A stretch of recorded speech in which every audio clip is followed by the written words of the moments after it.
Matthew 11. After Jesus had finished instructing his 12 disciples, he went on from there to teach and preach in the towns of Galilee. And when John, who was in prison, heard about the deeds of the Messiah, he sent his disciples to ask him, "Are you the one who is to come, or should we expect someone else?" And Jesus replied, "Go back and report to John what you hear and see. The blind receive sight, the lame walk. Those who have leprosy are cleansed, the deaf hear, the dead are raised, and the good news is proclaimed to the poor. Blessed is anyone who does not stumble on account of me." As John's disciples were leaving, Jesus began to speak to the crowd about John, saying, "What did you go out into the wilderness to see? A reed swayed by the wind? If not, then what did you go out to see? A man dressed in fine clothes? No, those who wear fine clothes are in kings' palaces. Then what did you go out to see? A prophet? Yes, I tell you, and more than a prophet, this is the one about whom it is written, 'I will send my messenger ahead of you, who will prepare your way before you.' Truly I tell you, among those born of women, there has not risen anyone greater than John the Baptist. Yet whoever is least in the kingdom of heaven is greater than he. From the days of John the Baptist until now, the kingdom of heaven has been subjected to violence, and violent people have been raiding it. For all the prophets and the law prophesied until John, and if you are willing to accept it, he is the Elijah who was to come. Whoever has ears, let them hear."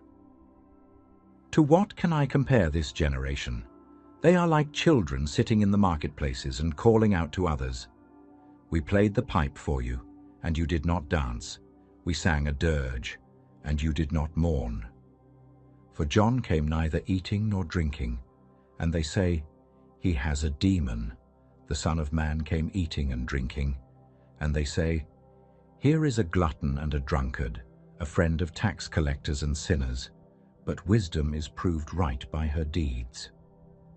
Then Jesus began to denounce the towns in which most of his miracles had been performed, because they did not repent. "Woe to you, Chorazin! Woe to you, Bethsaida! For if the miracles that were performed in you had been performed in Tyre and Sidon, they would have repented long ago in sackcloth and ashes. But I tell you, it will be more bearable for Tyre and Sidon on the day of judgment than for you. And you, Capernaum, will you be lifted to the heavens? No, you will go down to Hades. For if the miracles that were performed in you had been performed in Sodom, it would have remained to this day. But I tell you that it will be more bearable for Sodom on the day of judgment than for you." At that time Jesus said, "I praise you, Father, Lord of heaven and earth, because you have hidden these things from the wise and learned, and revealed them to little children. Yes, Father, for this is what you were pleased to do. All things have been committed to me by my Father. No one knows the Son except the Father, and no one knows the Father except the Son, and those to whom the Son chooses to reveal him. Come to me, all you who are weary and burdened, and I will give you rest. Take my yoke upon you and learn from me, for I am gentle and humble in heart, and you will find rest for your souls. For my yoke is easy, and my burden is light." John 11. Now a man named Lazarus was sick. He was from Bethany, the village of Mary and her sister Martha. This Mary, whose brother Lazarus now lay sick, was the same one who poured perfume on the Lord and wiped his feet with her hair. So the sisters sent word to Jesus, "Lord, the one you love is sick." And when he heard this, Jesus said, "This sickness will not end in death. No, it is for God's glory, so that God's Son may be glorified through it." Now Jesus loved Martha and her sister and Lazarus. So when he heard that Lazarus was sick, he stayed where he was 2 more days. And then he said to his disciples, "Let us go back to Judea." "But Rabbi," they said, "a short while ago the Jews there tried to stone you, and yet you are going back?"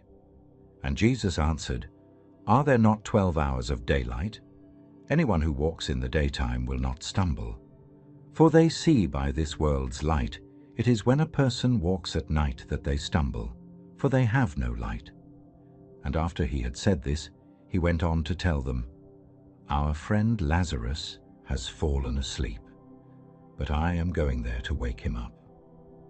His disciples replied, "Lord, if he sleeps, he will get better." Jesus had been speaking of his death, but his disciples thought he meant natural sleep. So then he told them plainly, "Lazarus is dead, and for your sake I am glad I was not there, so that you may believe, but let us go to him." Then Thomas said to the rest of the disciples, "Let us also go, that we may die with him." On his arrival, Jesus found that Lazarus had already been in the tomb for 4 days. Now Bethany was less than 2 miles from Jerusalem, and many Jews had come to Martha and Mary to comfort them in the loss of their brother. When Martha heard that Jesus was coming, she went out to meet him, but Mary stayed at home. "Lord," Martha said to Jesus, "if you had been here, my brother would not have died, but I know that even now God will give you whatever you ask." Jesus said to her, "Your brother will rise again." And Martha answered, "I know he will rise again in the resurrection at the last day." And Jesus said to her, "I am the resurrection and the life. The one who believes in me will live, even though they die, and whoever lives by believing in me will never die. Do you believe this?" And she replied, "Yes, Lord, I believe that you are the Messiah, the Son of God, who is to come into the world." After she had said this, she went back and called her sister Mary aside. "The teacher is here," she said, "and is asking for you." When Mary heard this, she got up quickly and went to him. Now Jesus had not yet entered the village, but was still at the place where Martha had met him. And when the Jews who had been with Mary in the house noticed how quickly she got up and went out, they followed her, supposing she was going to the tomb to mourn. When Mary reached the place where Jesus was and saw him, she fell at his feet and said, "Lord, if you had been here, my brother would not have died." When Jesus saw her weeping, and the Jews who had come along also weeping, he was deeply moved in spirit and troubled. "Where have you laid him?" he asked. "Come and see, Lord," they replied. And Jesus wept. Then the Jews said, "See how he loved him." But some of them said, "Could not he who opened the eyes of the blind man have kept this man from dying?" Jesus, once more deeply moved, came to the tomb. It was a cave with a stone laid across the entrance. "Take away the stone," he said. But Martha said, "By this time there is a bad odor, for he has been there 4 days."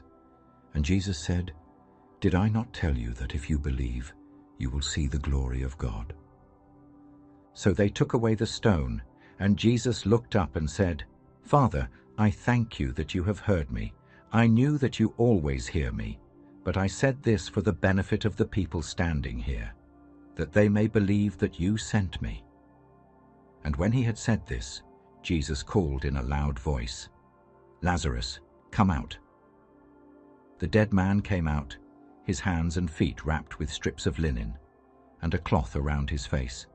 Jesus said to them, "Take off the grave clothes and let him go." Therefore, many of the Jews who had come to visit Mary and had seen what Jesus did believed in him, but some of them went to the Pharisees and told them what Jesus had done. Then the chief priests and the Pharisees called a meeting of the Sanhedrin.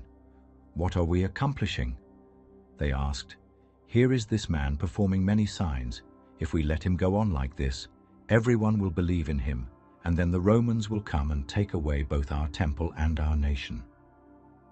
Then one of them, named Caiaphas, who was high priest that year, spoke up, "You do not realize that it is better for you that one man die for the people than that the whole nation perish." He did not say this on his own, But as high priest he prophesied that Jesus would die for the Jewish nation, and not only for that nation but also for the scattered children of God, to bring them together and make them one. So from that day on, they plotted to take his life. Lamentations 3. I am the one who has seen affliction by the rod of the Lord's wrath, for he has driven me away and made me walk in darkness rather than light. And indeed, he has turned his hand against me again and again, all day long. He has made my skin and my flesh grow old, and has broken my bones. He has besieged me and surrounded me with bitterness and hardship. He has made me dwell in darkness like those long dead. He has walled me in so I cannot escape. He has weighed me down with chains, even when I call out or cry for help. He shuts out my prayer. He has barred my way with blocks of stone and made my paths crooked. Like a bear lying in wait, like a lion in hiding, he dragged me from the path and mangled me and left me without help. He drew his bow and made me the target for his arrows. He pierced my heart with arrows from his quiver. I became the laughingstock of all my people. They mock me in song all day long. He has filled me with bitter herbs and given me gall to drink. He has broken my teeth with gravel and trampled me in the dust. I have been deprived of peace. I have forgotten what prosperity is. So I say, my splendor is gone and all that I had hoped from the Lord. I remember my affliction and my wandering, the bitterness and the gall. I well remember them, and my soul is downcast within me. Yet this I call to mind, and therefore I have hope. Because of the Lord's great love we are not consumed, for his compassions never fail. They are new every morning. Great is your faithfulness. I say to myself, the Lord is my portion, therefore I will wait for him. The Lord is good to those whose hope is in him, to the one who seeks him. It is good to wait quietly for the salvation of the Lord. It is good for a man to bear the yoke while he is young. Let him sit alone in silence, for the Lord has laid it on him. Let him bury his face in the dust. There may yet be hope. Let him offer his cheek to the one who would strike him, and let him be filled with disgrace. For no one is cast off by the Lord forever. Though he brings grief, he will show compassion. So great is his unfailing love. For he does not willingly bring affliction or grief to anyone, to crush underfoot all prisoners in the land, to deny people their rights before the Most High, to deprive them of justice. Would not the Lord see such things? Who can speak and have it happen if the Lord has not decreed it? Is it not from the mouth of the Most High that both calamities and good things come? Why should the living complain when punished for their sins? Let us examine our ways and test them, and let us return to the Lord. Let us lift up our hearts and our hands to God in heaven and say, we have sinned and rebelled, and you have not forgiven. You have covered yourself with anger and pursued us. You have slain without pity. You have covered yourself with a cloud so that no prayer can get through. You have made us scum and refuse among the nations. All our enemies have opened their mouths wide against us. We have suffered terror and pitfalls, ruin and destruction. Streams of tears flow from my eyes because my people are destroyed. My eyes will flow unceasingly, without relief, until the Lord looks down from heaven and sees. What I see brings grief to my soul, because of all the women of my city. Those who were my enemies without cause hunted me like a bird. They tried to end my life in a pit and threw stones at me. The waters closed over my head, and I thought I was about to perish. I called on your name, Lord, from the depths of the pit. You heard my plea. Do not close your ears to my cry for relief. You came near when I called you, and you said, do not fear. You, Lord, took up my case. You redeemed my life, Lord. You have seen the wrong done to me. Uphold my cause. You have seen the depth of their vengeance, all their plots against me, Lord. You have heard their insults. all their plots against me, what my enemies whisper and mutter against me all day long. Look at them. Sitting or standing, they mock me in their songs. Pay them back what they deserve, Lord, for what their hands have done. Put a veil over their hearts, and may your curse be on them.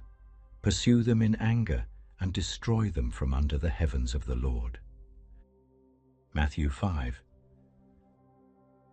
Now when Jesus saw the crowds, he went up on a mountainside and sat down. His disciples came to him, and he began to teach them, saying, Blessed are the poor in spirit, for theirs is the kingdom of heaven. Blessed are those who mourn, for they will be comforted. Blessed are the meek, for they will inherit the earth. Blessed are those who hunger and thirst for righteousness, for they will be filled. Blessed are the merciful, for they will be shown mercy. Blessed are the pure in heart, for they will see God.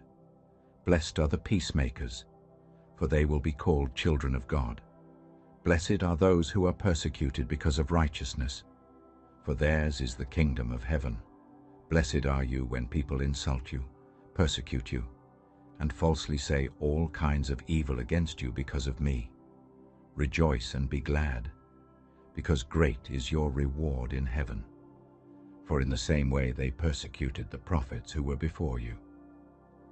You are the salt of the earth, but if the salt loses its saltiness, how can it be made salty again? It is no longer good for anything, except to be thrown out and trampled underfoot. You are the light of the world. A town built on a hill cannot be hidden. Neither do people light a lamp and put it under a bowl. Instead, they put it on its stand, and it gives light to everyone in the house. In the same way, let your light shine before others, that they may see your good deeds and glorify your Father in heaven. Do not think that I have come to abolish the law or the prophets. I have not come to abolish them, but to fulfill them. For truly I tell you, until heaven and earth disappear, not the smallest letter, not the least stroke of a pen, will by any means disappear from the law until everything is accomplished. Therefore anyone who sets aside one of the least of these commands and teaches others accordingly will be called least in the kingdom of heaven. But whoever practices and teaches these commands will be called great in the kingdom of heaven. For I tell you that unless your righteousness surpasses that of the Pharisees and the teachers of the law, you will certainly not enter the kingdom of heaven. You have heard that it was said to the people long ago, You shall not murder, and anyone who murders will be subject to judgment. But I tell you that anyone who is angry with a brother or sister will be subject to judgment. Again, anyone who says to a brother or sister, Raka, is answerable to the court, and anyone who says, You fool, will be in danger of the fire of hell. Therefore, if you are offering your gift at the altar, and there remember that your brother or sister has something against you, leave your gift there in front of the altar. First go and be reconciled to them, then come and offer your gift. Settle matters quickly with your adversary who is taking you to court. Do it while you are still together on the way.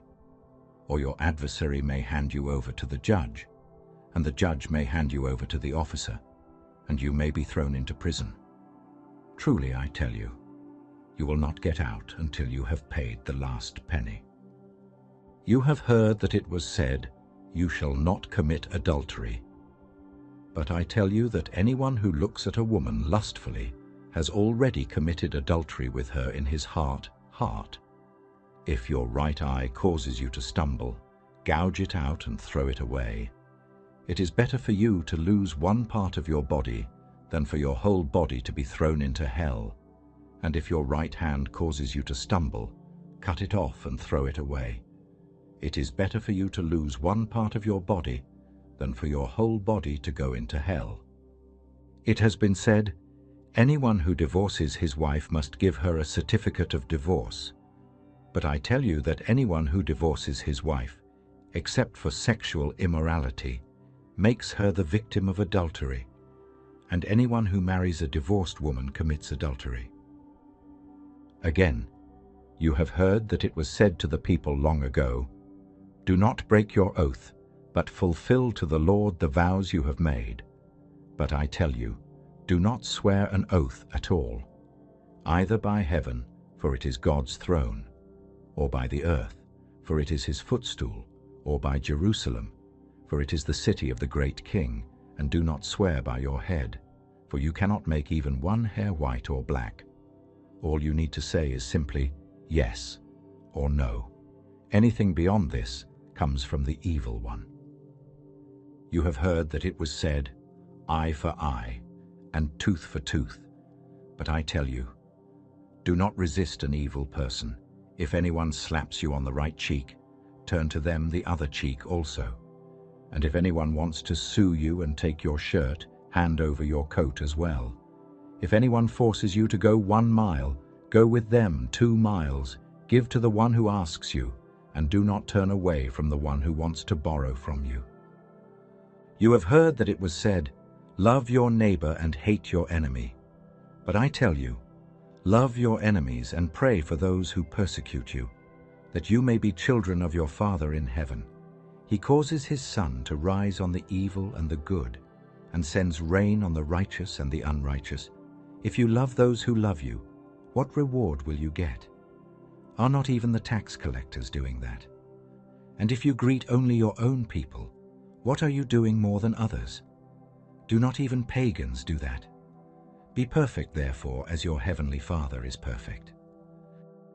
Jeremiah 31. At that time, declares the Lord, I will be the God of all the families of Israel, and they will be my people, for this is what the Lord says. The people who survive the sword will find favor in the wilderness, and I will come to give rest to Israel. For the Lord appeared to us in the past, saying, I have loved you with an everlasting love. I have drawn you with unfailing kindness. I will build you up again, and you, virgin Israel, will be rebuilt. Again you will take up your timbrels and go out to dance with the joyful. Again you will plant vineyards on the hills of Samaria, and the farmers will plant them and enjoy their fruit. There will be a day when watchmen cry out on the hills of Ephraim, Come, let us go up to Zion, to the Lord our God. This is what the Lord says. Sing with joy for Jacob, shout for the foremost of the nations. Make your praises heard and say, Lord, save your people, the remnant of Israel. For I will bring them from the land of the north and gather them from the ends of the earth. Among them will be the blind and the lame, expectant mothers and women in labor. A great throng will return. They will come with weeping. They will pray as I bring them back. I will lead them beside streams of water on a level path where they will not stumble, because I am Israel's father, and Ephraim is my firstborn son. Hear the word of the Lord, you nations. Proclaim it in distant coastlands, saying, He who scattered Israel will gather them and will watch over his flock like a shepherd. For the Lord will deliver Jacob and redeem them from the hand of those stronger than they. They will come and shout for joy on the heights of Zion. They will rejoice in the bounty of the Lord, the grain, the new wine and the olive oil, the young of the flocks and herds. They will be like a well-watered garden, and they will sorrow no more. Then young women will dance and be glad, young men and old as well. For I will turn their mourning into gladness. I will give them comfort and joy instead of sorrow, and I will satisfy the priests with abundance, and my people will be filled with my bounty, declares the Lord. This is what the Lord says. A voice is heard in Ramah, mourning and great weeping, Rachel weeping for her children and refusing to be comforted, because they are no more. But this is what the Lord says. Restrain your voice from weeping and your eyes from tears, for your work will be rewarded, declares the Lord. They will return from the land of the enemy, so there is hope for your descendants, declares the Lord. Your children will return to their own land, and I have surely heard Ephraim's moaning. You disciplined me like an unruly calf. And I have been disciplined. Restore me, and I will return, because you are the Lord my God. After I strayed, I repented. After I came to understand, I beat my breast. I was ashamed and humiliated, because I bore the disgrace of my youth. And the Lord says, Is not Ephraim my dear son, the child in whom I delight? Though I often speak against him, I still remember him. Therefore my heart yearns for him. I have great compassion for him, declares the Lord. Set up road signs, put up guideposts, take note of the highway, the road that you take. Return, virgin Israel, return to your towns. How long will you wander, unfaithful daughter Israel? The Lord will create a new thing on earth. The woman will return to the man. And this is what the Lord Almighty, the God of Israel, says. When I bring them back from captivity, the people in the land of Judah and in its towns will once again use these words, The Lord bless you, you prosperous city, you sacred mountain. People will live together in Judah and all its towns, farmers and those who move about with their flocks. I will refresh the weary and satisfy the faint. And at this I awoke and looked around, and my sleep had been pleasant to me. The days are coming, declares the Lord, when I will plant the kingdoms of Israel and Judah with the offspring of people and of animals, just as I watched over them to uproot and tear down, to overthrow, destroy, and bring disaster. So I will watch over them to build and to plant, declares the Lord. In those days people will no longer say, The parents have eaten sour grapes, and the children's teeth are set on edge. Instead, everyone will die for their own sin. Whoever eats sour grapes, their own teeth will be set on edge. The days are coming, declares the Lord, when I will make a new covenant with the people of Israel and with the people of Judah. It will not be like the covenant I made with their ancestors when I took them by the hand to lead them out of Egypt, because they broke my covenant, though I was a husband to them, declares the Lord. This is the covenant I will make with the people of Israel after that time, declares the Lord. I will put my law in their minds and write it on their hearts. I will be their God, and they will be my people. No longer will they teach their neighbor, or say to one another, Know the Lord, because they will all know me, from the least of them to the greatest, declares the Lord. For I will forgive their wickedness, and will remember their sins no more. This is what the Lord says. He who appoints the sun to shine by day, who decrees the moon and stars to shine by night, who stirs up the sea so that its waves roar, the Lord Almighty is his name. Only if these decrees vanish from my sight, declares the Lord, will Israel ever cease being a nation before me. This is what the Lord says. Only if the heavens above can be measured and the foundations of the earth below be searched out, will I reject all the descendants of Israel because of all they have done, declares the Lord. The days are coming, declares the Lord, when this city will be rebuilt for me from the tower of Hananel to the corner gate. The measuring line will stretch from there straight to the hill of Gareb, and then turn to Goah, the whole valley where dead bodies and ashes are thrown, and all the terraces out to the Kidron Valley on the east as far as the corner of the Horse Gate will be holy to the Lord. The city will never again be uprooted or demolished. Isaiah 49. Listen to me, you islands, and hear this, you distant nations. Before I was born, the Lord called me from my mother's womb. He has spoken my name, and he made my mouth like a sharpened sword. In the shadow of his hand he hid me, and he made me into a polished arrow, and concealed me in his quiver. And he said to me, You are my servant Israel, in whom I will display my splendor. But I said, I have labored in vain. I have spent my strength for nothing at all. Yet what is due me is in the Lord's hand, and my reward is with my God. And now the Lord says, He who formed me in the womb to be his servant, to bring Jacob back to him, and gather Israel to himself. For I am honored in the eyes of the Lord, and my God has been my strength. He says, "It is too small a thing for you to be my servant to restore the tribes of Jacob and bring back those of Israel I have kept. I will also make you a light for the Gentiles, that my salvation may reach to the ends of the earth."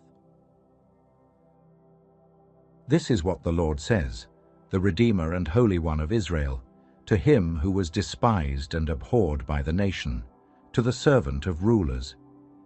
Kings will see you and stand up, princes will see and bow down, because of the Lord, who is faithful, the Holy One of Israel, who has chosen you. And this is what the Lord says, "In the time of my favor I will answer you, and in the day of salvation I will help you. I will keep you and will make you to be a covenant for the people, to restore the land and to reassign its desolate inheritances, to say to the captives, 'Come out,' and to those in darkness, 'Be free.' And they will feed beside the roads and find pasture on every barren hill.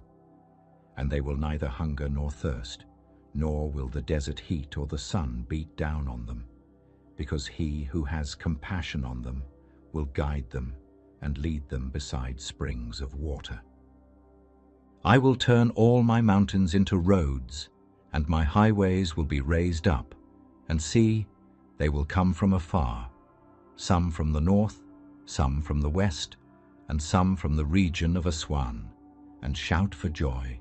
You heavens, rejoice, you earth, burst into song, you mountains, for the Lord comforts his people and will have compassion on his afflicted ones. But Zion said, 'The Lord has forsaken me, the Lord has forgotten me.' And the Lord replies, 'Can a mother forget the baby at her breast and have no compassion on the child she has borne? Though she may forget, I will not forget you. See, I have engraved you on the palms of my hands. Your walls are ever before me, and your children hasten back while those who laid you waste depart from you. Lift up your eyes and look around. All your children gather and come to you. And as surely as I live, declares the Lord, you will wear them all as ornaments. You will put them on like a bride, though you were ruined and made desolate and your land laid waste. Now you will be too small for your people, and those who devoured you will be far away, and the children born during your bereavement will yet say in your hearing, 'This place is too small for us. Give us more space to live in.' And then you will say in your heart, 'Who bore me these? I was bereaved and barren. I was exiled and rejected. Who brought these up? I was left all alone, but these, where have they come from?' This is what the sovereign Lord says, 'See, I will beckon to the nations. I will lift up my banner to the peoples, and they will bring your sons in their arms and carry your daughters on their hips. Kings will be your foster fathers and their queens your nursing mothers. They will bow down before you with their faces to the ground. They will lick the dust at your feet, and then you will know that I am the Lord, and those who hope in me will not be disappointed. Can plunder be taken from warriors, or captives be rescued from the fierce? But this is what the Lord says. Yes, captives will be taken from warriors, and plunder retrieved from the fierce. I will contend with those who contend with you. And your children I will save, and I will make your oppressors eat their own flesh. They will be drunk on their own blood, as with wine. And then all mankind will know that I, the Lord, am your Savior, your Redeemer, the Mighty One of Jacob. Isaiah 53.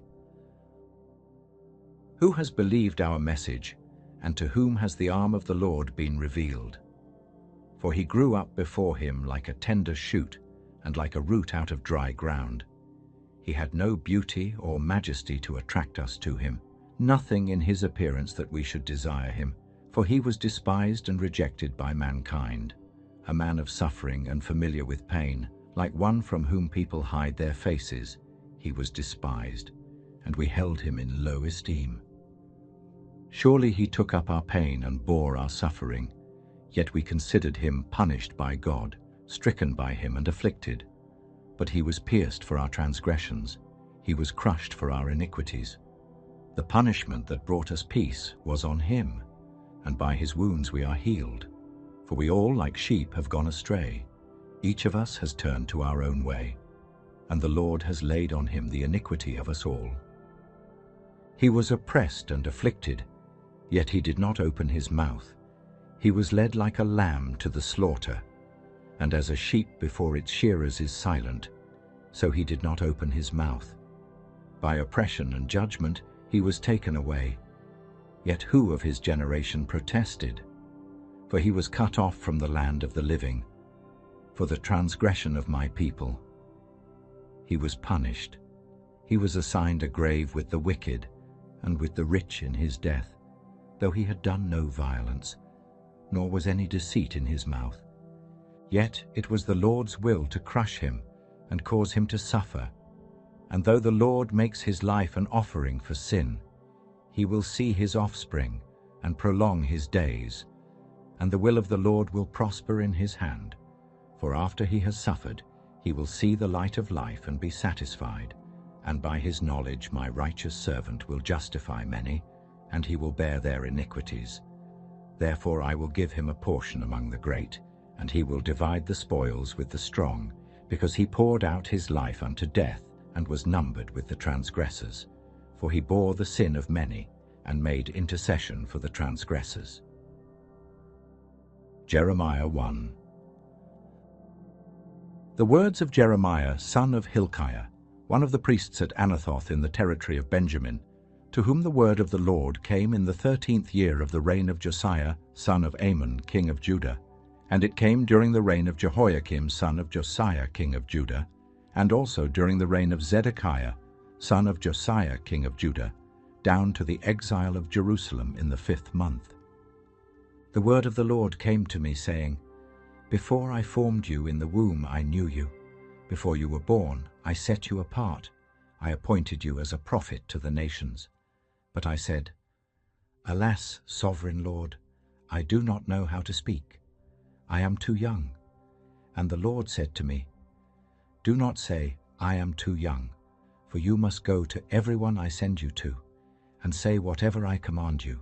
Do not be afraid of them, for I am with you and will rescue you, declares the Lord.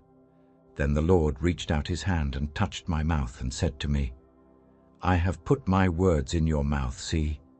Today I appoint you over nations and kingdoms, to uproot and tear down, to destroy and overthrow, to build and to plant.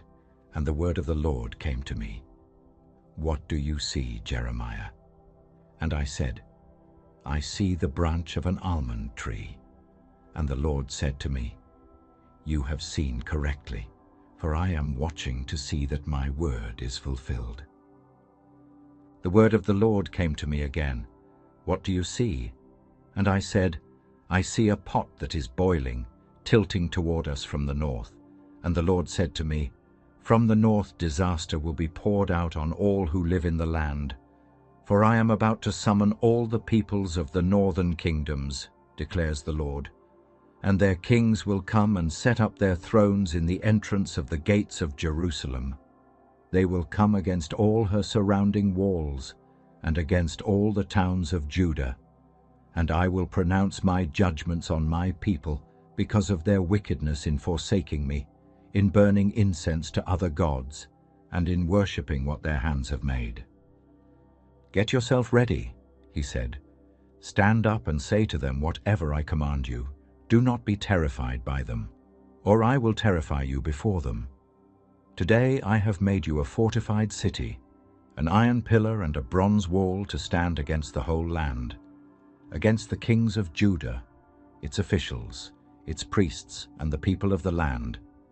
And they will fight against you but will not overcome you. For I am with you and will rescue you, declares the Lord. Proverbs 18. Whoever isolates himself does so to follow his own desires, and in doing so he rebels against all sound judgment.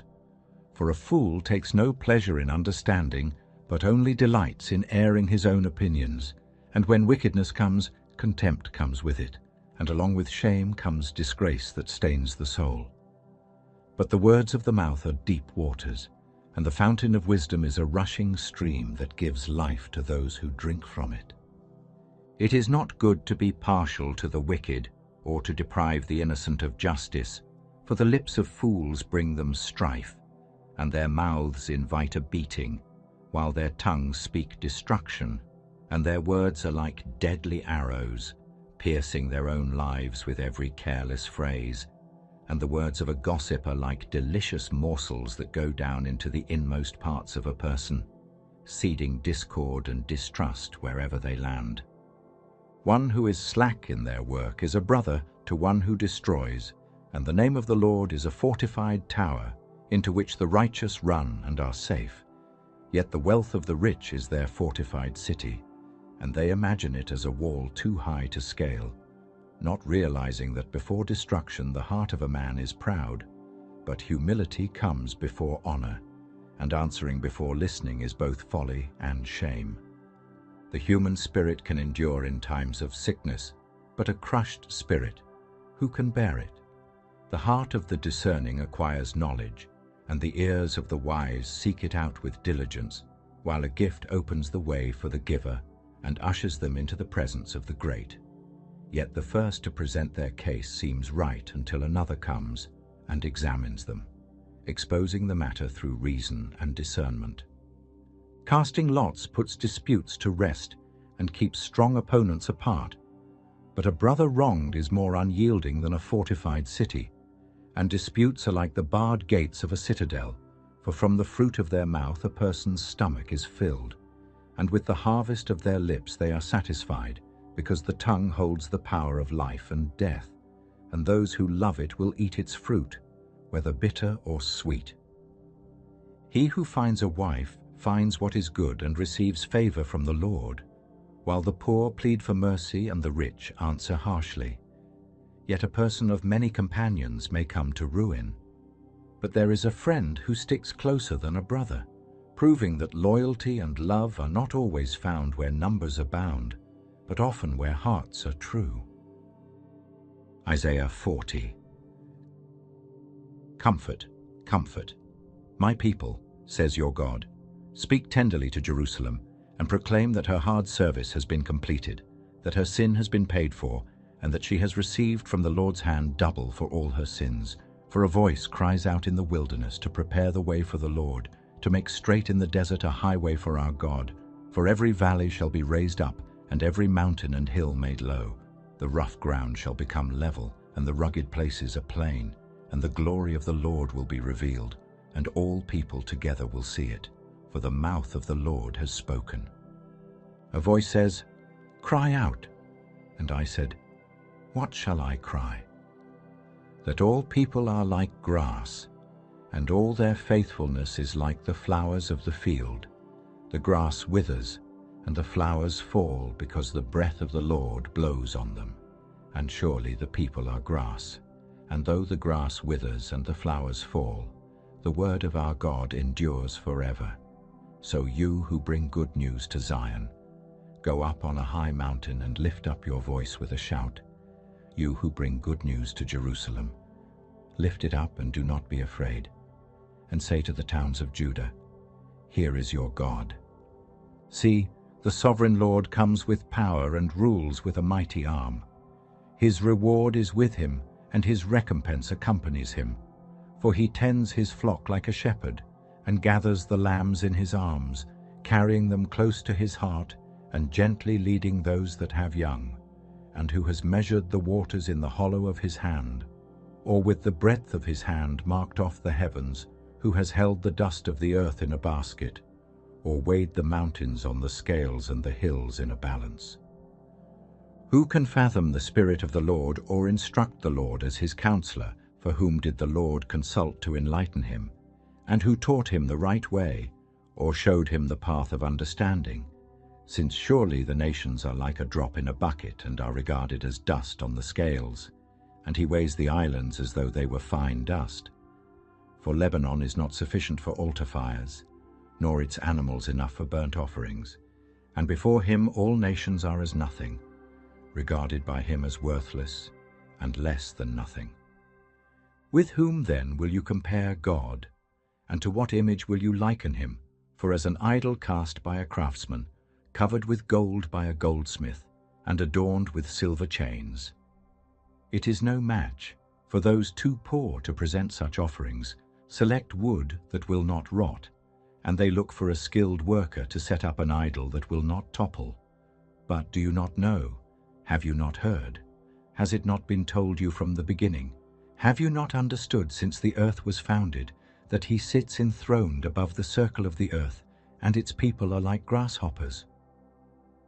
He stretches out the heavens like a canopy, and spreads them out like a tent to live in, bringing princes to naught and reducing the rulers of this world to nothing. For no sooner are they planted, no sooner are they sown, no sooner do they take root in the ground than he blows on them and they wither, and a whirlwind sweeps them away like chaff. So to whom will you compare me, or who is my equal, says the Holy One. Lift up your eyes and look to the heavens.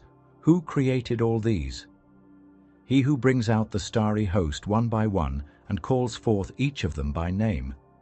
Because of his great power and mighty strength, not one of them is missing. So why do you complain, Jacob? And why do you say, Israel, my way is hidden from the Lord. My cause is disregarded by my God. Do you not know? Have you not heard? The Lord is the everlasting God, the creator of the ends of the earth, and he will not grow tired or weary, and his understanding no one can fathom. For he gives strength to the weary and increases the power of the weak. Even youths grow tired and weary, and young men stumble and fall. But those who hope in the Lord will renew their strength. They will soar on wings like eagles. They will run and not grow weary. They will walk and not be faint. Isaiah 41. Be silent before me, you islands, and let the nations renew their strength. Let them come forward and speak, and let us meet together in judgment. For who has stirred up one from the east, calling him in righteousness to his service, handing nations over to him and subduing kings before him, turning them to dust with his sword, and to driven chaff with his bow, pursuing them and moving on unscathed, by a path his feet have not traveled before? Who has done this and carried it through, calling forth the generations from the beginning? I, the Lord, with the first of them and with the last, I am he. And the islands have seen it and fear. The ends of the earth tremble. They approach and come forward, and they help each other and say to their companions, Be strong, while the metal worker encourages the goldsmith, and the one who smooths with the hammer spurs on the one who strikes the anvil. And they say of the welding, It is good, and they fasten the idol with nails so it will not topple. But you, Israel, my servant, Jacob, whom I have chosen, you descendants of Abraham. My friend, I took you from the ends of the earth, from its farthest corners I called you, and I said, You are my servant. I have chosen you and have not rejected you, so do not fear, for I am with you. Do not be dismayed, for I am your God, and I will strengthen you and help you, and I will uphold you with my righteous right hand. All who rage against you will surely be ashamed and disgraced, and those who oppose you will be as nothing and perish. For though you search for your enemies, you will not find them, and those who wage war against you will be as nothing at all. For I am the Lord your God, who takes hold of your right hand, and says to you, Do not fear, I will help you. And though you are like a worm, Jacob, and like little Israel, do not fear, for I myself will help you, declares the Lord, your Redeemer, the Holy One of Israel. See, I will make you into a threshing sledge, new and sharp with many teeth, and you will thresh the mountains and crush them, and reduce the hills to chaff. For the wind will pick them up, and a gale will blow them away. But you will rejoice in the Lord and glory in the Holy One of Israel. And when the poor and needy search for water and there is none, and their tongues are parched with thirst, I, the Lord, will answer them. I, the God of Israel, will not forsake them. I will make rivers flow on barren heights and springs within the valleys. I will turn the desert into pools of water and the parched ground into springs. And I will put in the desert the cedar and the acacia, the myrtle and the olive. And I will set junipers in the wasteland, together with the fir and the cypress, so that people may see and know, may consider and understand, that the hand of the Lord has done this, that the Holy One of Israel has created it. So present your case, says the Lord, and set forth your arguments, says Jacob's King. For bring in your idols to tell us what is going to happen. Declare to us the former things so we may consider them and know their final outcome, or announce to us the things to come.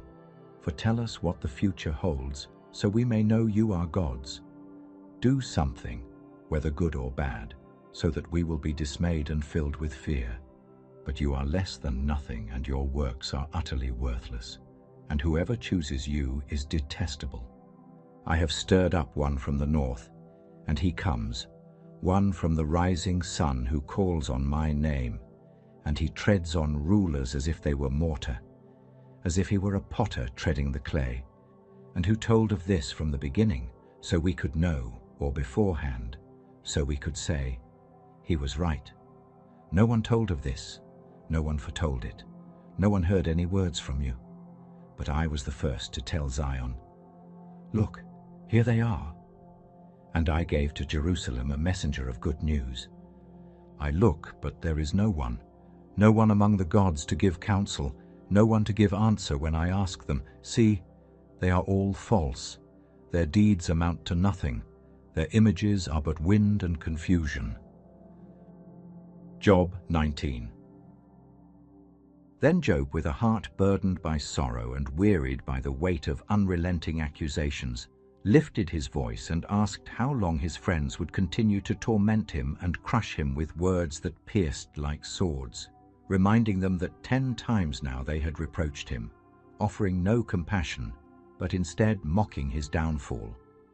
And if indeed he had gone astray, he insisted it was his own concern, not theirs to judge or use against him, especially if they delighted in exalting themselves above him, taking his humiliation as justification for their pride, while he declared with sorrow that it was God who had wronged him, enclosing him in a net of affliction from which he could not escape. He cried out for help, calling for justice, yet found no response. And though he sought answers, none came. For the way before him had been blocked and shrouded in darkness, his glory stripped away, and the crown once upon his head removed. And as he was torn down on every side, he felt as if his very hope had been uprooted like a tree, and God, whose wrath now burned against him, seemed to consider him an enemy, surrounding him with forces as if in battle, laying siege to the fragile dwelling of his soul. Alienated from his family, abandoned by his acquaintances, forgotten by his relatives and even by those who once called him friend, he found himself a stranger to those he had welcomed into his home, and even the servants he had once commanded now ignored his voice. His own wife recoiled at his presence, and the children of his household laughed at him when he passed, while every bond of intimacy and friendship had dissolved into disdain, and he was left a shadow of himself, skin clinging to bones, having narrowly escaped death by the skin of his teeth.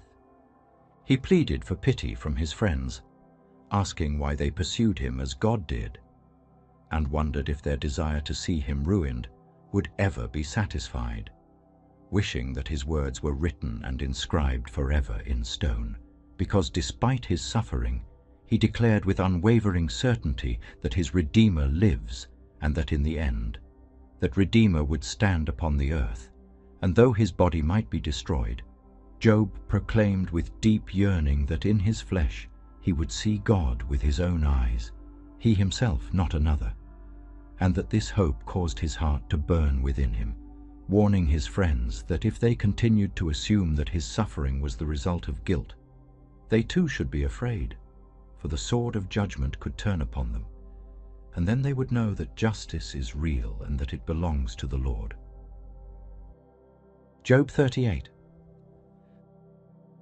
Then the Lord, speaking from within the overwhelming power and mystery of the storm, addressed Job, questioning him with divine authority, asking who it was that dared to obscure his plans with words spoken without knowledge, and commanding Job to brace himself like a man. For the Lord would ask questions, and Job would answer, beginning with the great mystery of creation, asking where Job had been when the foundations of the earth were laid, who had marked its dimensions or stretched a measuring line across it, and upon what were its footings set, or who had laid its cornerstone while the morning stars sang in chorus and all the angels shouted for joy. The Lord asked, who had shut up the sea behind doors when it burst forth from the womb, who had wrapped it in clouds and thick darkness and set its boundaries, declaring that the proud waves could come no farther, and whether Job had ever given orders to the morning or shown the dawn its place, so that it might seize the edges of the earth and shake the wicked from it. For the earth takes shape like clay under a seal, and its features stand out like a garment.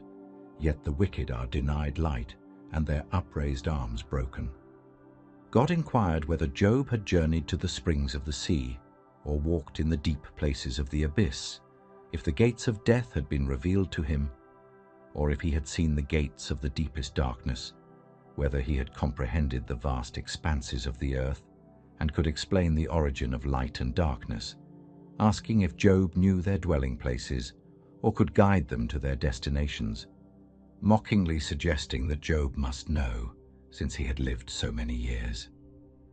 Then the Lord turned his attention to the marvels of the heavens, asking if Job had entered the storehouses of the snow, or seen the storehouses of hail reserved for times of war and disaster, or if he knew the way lightning was scattered, or where the east wind found its path upon the earth, who carved channels for rain and paths for thunderstorms to waterlands where no one lived, nourishing deserts and making grass grow where none tread, questioning who fathers the rain, who births the drops of dew, or from whose womb comes the ice, which makes the waters hard and the deep freeze like stone.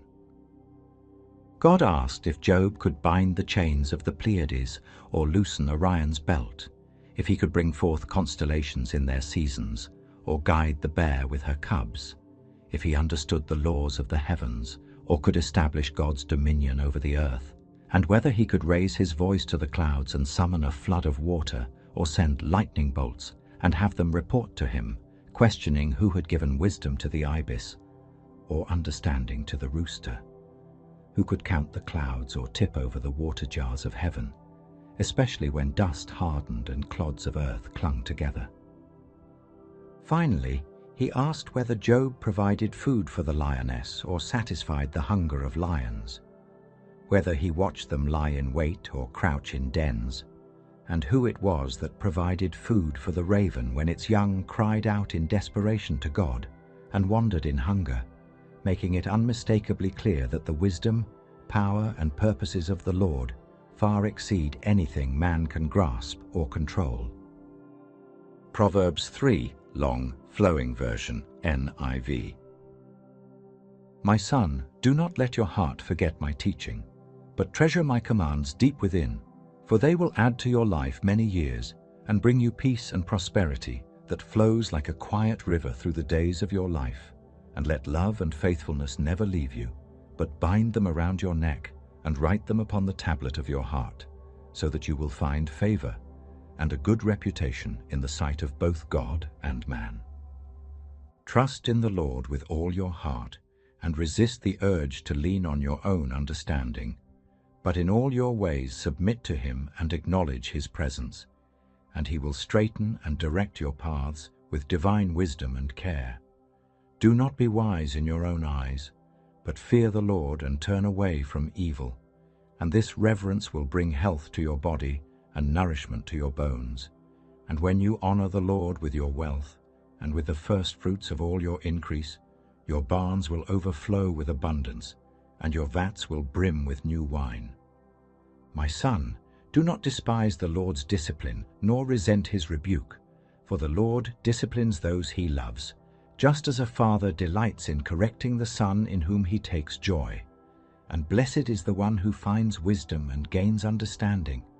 For wisdom is more profitable than silver and yields better returns than gold, being more precious than rubies and unmatched by anything your heart may desire. For long life is in her right hand, and in her left are riches and honor, and all her ways are pleasant, and her paths are filled with peace. Wisdom is a tree of life to those who embrace her, and those who hold fast to her will be called blessed. For by wisdom the Lord laid the earth's foundations, and by understanding he set the heavens in place. And by his knowledge the depths were divided, and the clouds dropped the dew upon the earth. So, my son, never lose sight of sound judgment and discernment, for they will give you life and be like a graceful ornament around your neck. Then you will walk safely, and your foot will not stumble, and when you lie down, you will not be afraid, and your sleep will be sweet and undisturbed. So do not fear sudden disaster, or the ruin that overtakes the wicked. For the Lord will be at your side, guarding your steps and keeping your foot from being caught in a trap. Do not withhold good from those who deserve it when it is within your power to act. And do not say to your neighbor, "Come back tomorrow and I will give it," when you already have what they need with you. And do not plot harm against those who live trustfully beside you, nor accuse anyone for no reason, especially if they have done you no harm, and do not envy the violent or choose any of their ways. For the Lord detests the perverse, but takes the upright into his confidence. The curse of the Lord is on the house of the wicked, but he blesses the home of the righteous. And though he mocks proud mockers, he shows favor to the humble and the oppressed. For the wise will inherit honor, while fools are left only with disgrace. 2 Kings 4. The wife of a man from the company of the prophets cried out to Elisha, "Your servant my husband is dead, and you know that he revered the Lord. But now his creditor is coming to take my 2 boys as his slaves." Elisha replied to her, "How can I help you? Tell me, what do you have in your house?"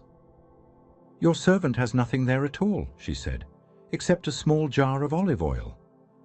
Elisha said, "Go around and ask all your neighbors for empty jars. Don't ask for just a few. Then go inside and shut the door behind you and your sons. Pour oil into all the jars, and as each is filled, put it to one side." She left him and shut the door behind her and her sons. They brought the jars to her, and she kept pouring. When all the jars were full, she said to her son, "Bring me another one." But he replied, "There is not a jar left." Then the oil stopped flowing. She went and told the man of God, and he said, "Go, sell the oil and pay your debts. You and your sons can live on what is left." One day Elisha went to Shunem. A well-to-do woman was there, who urged him to stay for a meal. So whenever he came by, he stopped there to eat. She said to her husband, "I know that this man who often comes our way is a holy man of God. Let's make a small room on the roof and put in it a bed, a table, a chair, and a lamp for him.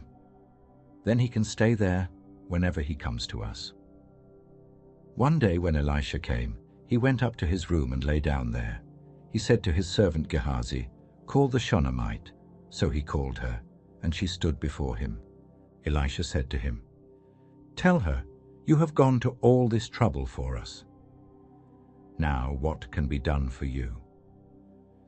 She replied, "I have a home among my own people."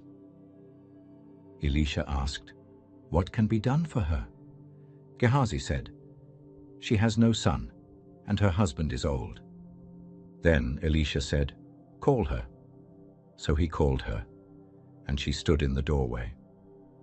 About this time next year, Elisha said, "You will hold a son in your arms." "No, my lord," she objected. "Please, man of God, don't mislead your servant."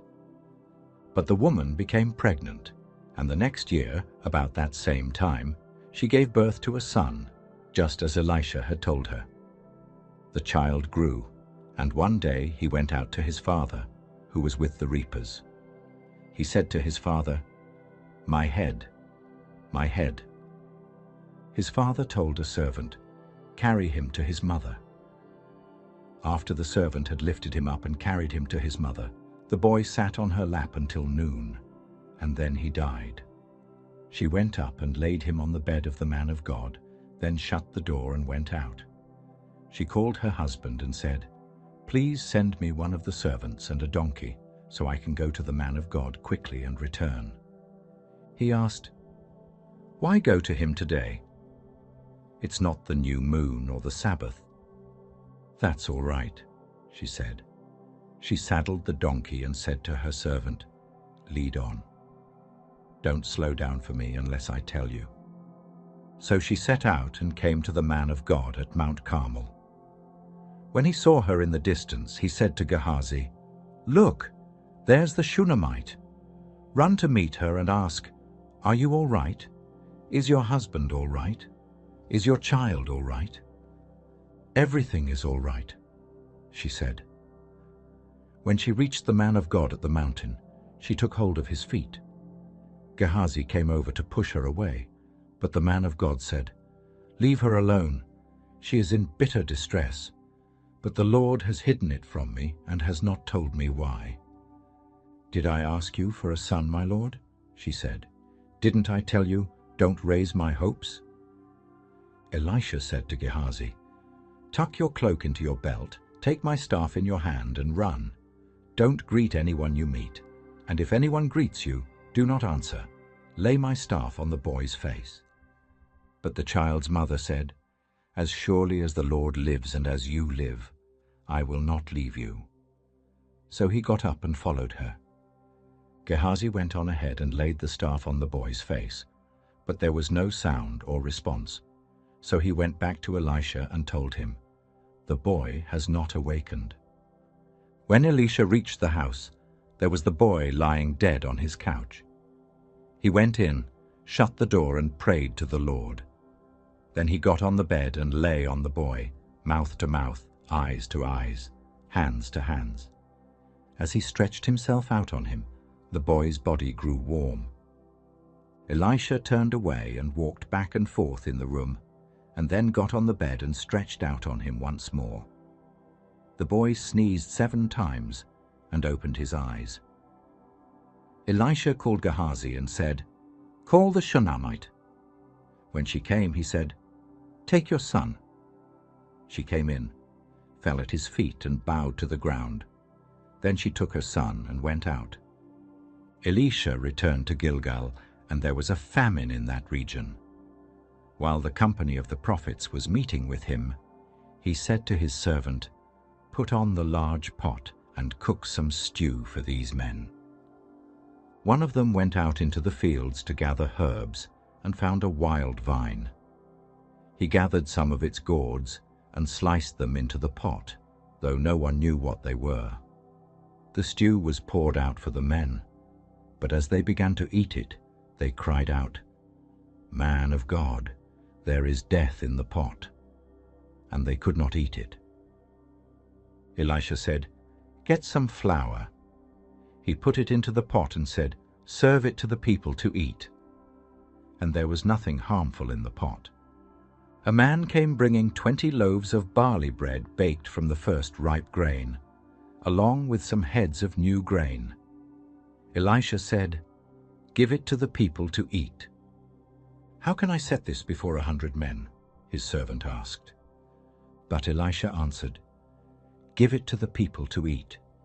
For this is what the Lord says, they will eat and have some left over." Then he set it before them, and they ate and had some left over, according to the word of the Lord. 2 Chronicles 20. After this, the Moabites and Ammonites with some of the Meunites came to wage war against Jehoshaphat. Some people came and told him, A vast army is coming against you from Edom, from the other side of the Dead Sea. It is already in Hazezon Tamar." Alarmed, Jehoshaphat resolved to inquire of the Lord, and he proclaimed a fast for all Judah. The people came together to seek help from the Lord. Indeed, they came from every town in Judah. Jehoshaphat stood up in the assembly at the temple of the Lord and said, "Lord, the God of our ancestors, are you not the God who is in heaven? You rule over all kingdoms. Power and might are in your hand.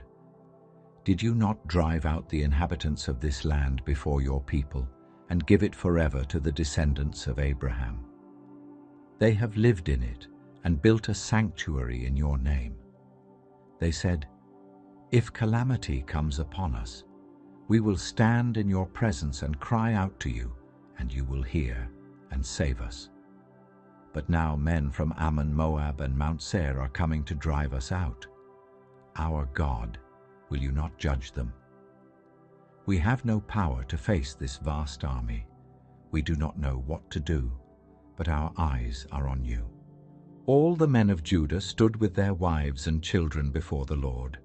Then the Spirit of the Lord came on Jahaziel, and he said, "Do not be afraid, for the battle is not yours, but God's. Tomorrow march down against them. You will not have to fight this battle. Take up your positions, stand firm, and see the deliverance the Lord will give you." Jehoshaphat bowed with his face to the ground, and all the people of Judah and Jerusalem fell down in worship. Then the Levites stood up and praised the Lord with a loud voice. Early in the morning they left for the desert of Tekoa. Jehoshaphat said, "Have faith in the Lord your God, and you will be upheld." After consulting the people, he appointed men to sing to the Lord and praise him. As they began to sing, the Lord set ambushes against their enemies, and they were defeated. The Ammonites and Moabites attacked the people of Mount Seir, and after destroying them, they destroyed each other. When Judah came to the lookout point, they saw only dead bodies lying on the ground. No one had escaped. So Jehoshaphat and his men carried off a great amount of plunder. On the fourth day they assembled and praised the Lord. Then, led by Jehoshaphat, they returned joyfully to Jerusalem, for the Lord had given them cause to rejoice. The fear of God came on all the kingdoms when they heard how the Lord had fought against Israel's enemies. Job 2. On another day the angels came to present themselves before the Lord, and Satan also came with them. The Lord said to Satan, "Where have you come from?" Satan answered, "From roaming throughout the earth, going back and forth on it." Then the Lord said to Satan, "Have you considered my servant Job? He is blameless and upright, and he still maintains his integrity, though you incited me against him." Satan replied, "Skin for skin. A man will give all he has for his own life, but stretch out your hand and strike his flesh, and he will surely curse you to your face." The Lord said, "Very well, he is in your hands, but you must spare his life." So Satan afflicted Job with painful sores from the soles of his feet to the crown of his head. Job took a piece of broken pottery and scraped himself as he sat among the ashes. His wife said to him, "Are you still maintaining your integrity? Curse God and die." He replied, "You are talking like a foolish woman. Shall we accept good from God and not trouble?" In all this, Job did not sin. When Job's 3 friends heard about all the troubles that had come upon him, they set out to go and sympathize with him. When they saw him from a distance, they could hardly recognize him. They wept aloud, tore their robes, and sprinkled dust on their heads. Then they sat on the ground with him for 7 days and nights. No one said a word, because they saw how great his suffering was. 1 Samuel 1. There was a certain man from Ramathaim, a Zuphite from the hill country of Ephraim, whose name was Elkanah, son of Jeroham, the son of Elihu, the son of Tohu, the son of Zuph, an Ephraimite. He had 2 wives. One was called Hannah, and the other Peninnah. Peninnah had children, but Hannah had none. Year after year this man went up from his town to worship and sacrifice to the Lord Almighty at Shiloh, where Hophni and Phinehas, the 2 sons of Eli, were priests of the Lord.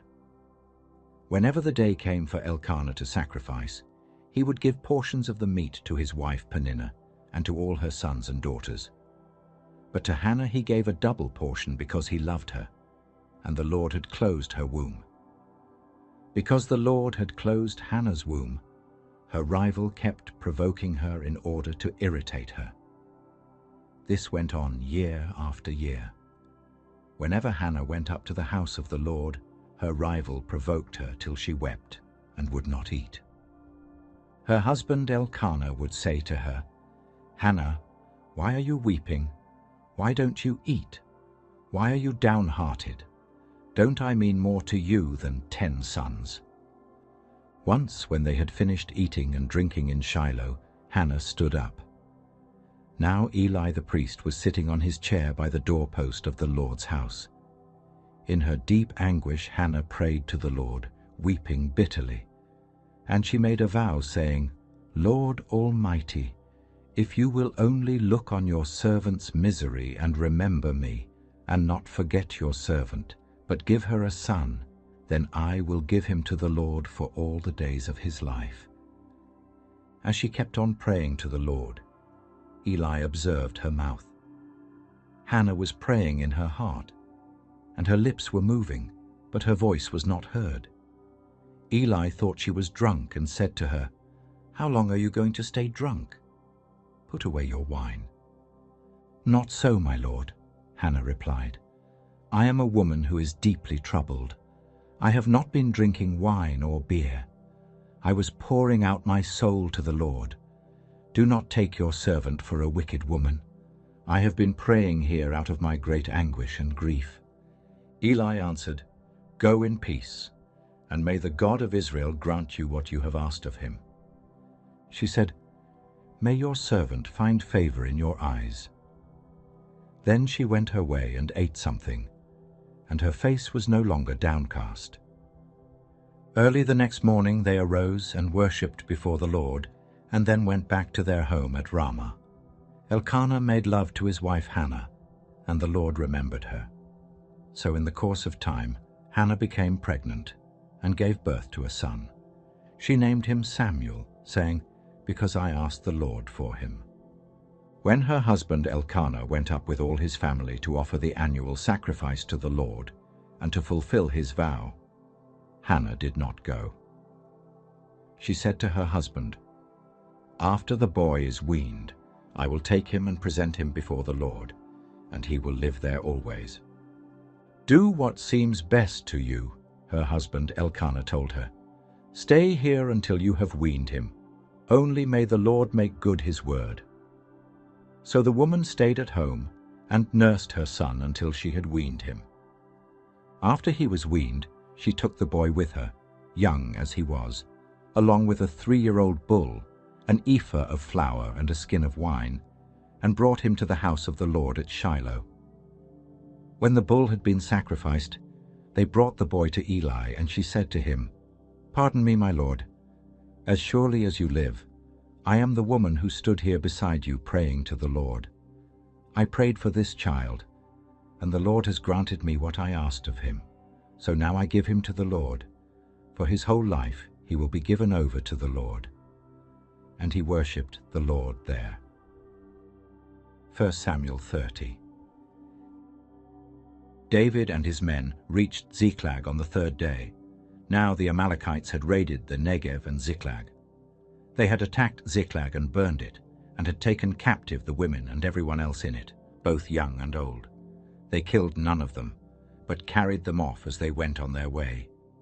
When David and his men reached Ziklag, they found it destroyed by fire, and their wives and sons and daughters taken captive. So David and his men wept aloud until they had no strength left to weep. David's 2 wives had been captured, Ahinoam of Jezreel and Abigail, the widow of Nabal of Carmel. David was greatly distressed because the men were talking of stoning him. Each one was bitter in spirit because of his sons and daughters. But David found strength in the Lord his God.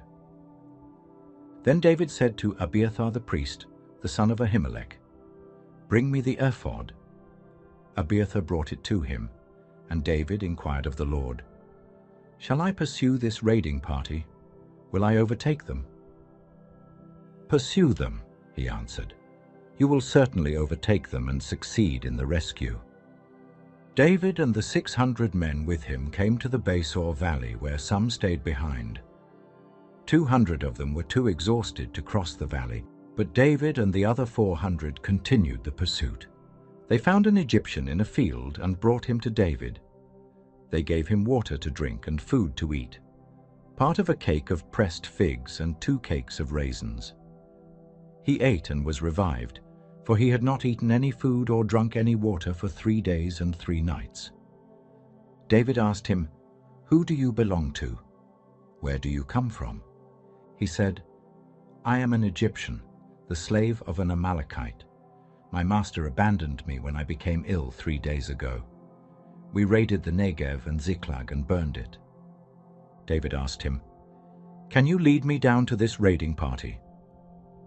He answered, "Swear to me before God that you will not kill me or hand me over to my master, and I will take you down to them."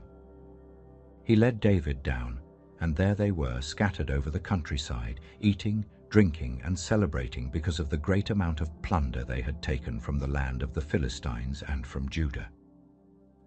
David fought them from dusk until the evening of the next day, and none of them got away, except 400 young men who rode off on camels and fled. David recovered everything the Amalekites had taken, including his 2 wives. Nothing was missing, young or old, boy or girl, plunder or anything else they had taken. David brought everything back. He took all the flocks and herds, and his men drove them ahead of the other livestock, saying, "This is David's plunder." Then David came to the 200 men who had been too exhausted to follow him and had stayed behind at the Besor valley. They came out to meet him, and David greeted them kindly. But some of the troublemakers among David's followers said, "Because they did not go out with us, we will not share with them the plunder we recovered." David replied, "No, my brothers, you must not do that. The share of the man who stayed with the supplies is to be the same as that of him who went down to the battle. All will share alike." David made this a statute and ordinance for Israel from that day to this. When David reached Ziklag, he sent some of the plunder to the elders of Judah, saying, "Here is a gift for you from the plunder of the Lord's enemies." He sent it to those in Bethel, Ramoth Negev, Jatir, Aroer, Siphmoth, Eshtemoa, Rakal, the Jerahmeelites and the Kenites, and many other places where he and his men had roamed. 1 Kings 19. Now Ahab told Jezebel everything Elijah had done and how he had killed all the prophets with the sword. So Jezebel sent a message to Elijah, saying, "May the gods deal with me, be it ever so severely, if by this time tomorrow I do not make your life like that of one of them." Elijah was afraid and ran for his life. When he came to Beersheba in Judah, he left his servant there, while he went a day's journey into the wilderness. He came to a broom bush, sat down under it, and prayed that he might die. "I have had enough, Lord," he said. "Take my life. I am no better than my ancestors." Then he lay down under the bush and fell asleep. All at once an angel touched him and said, "Get up and eat." He looked around, and there by his head was some bread baked over hot coals and a jar of water. He ate and drank and then lay down again. The angel of the Lord came back a second time and touched him and said, "Get up and eat, for the journey is too much for you." So he got up and ate and drank. Strengthened by that food, he traveled 40 days and 40 nights until he reached Horeb, the mountain of God. There he went into a cave and spent the night. And the word of the Lord came to him. "What are you doing here, Elijah?" He replied, "I have been very zealous for the Lord God Almighty. The Israelites have rejected your covenant, torn down your altars, and put your prophets to death with the sword. I am the only one left, and now they are trying to kill me too."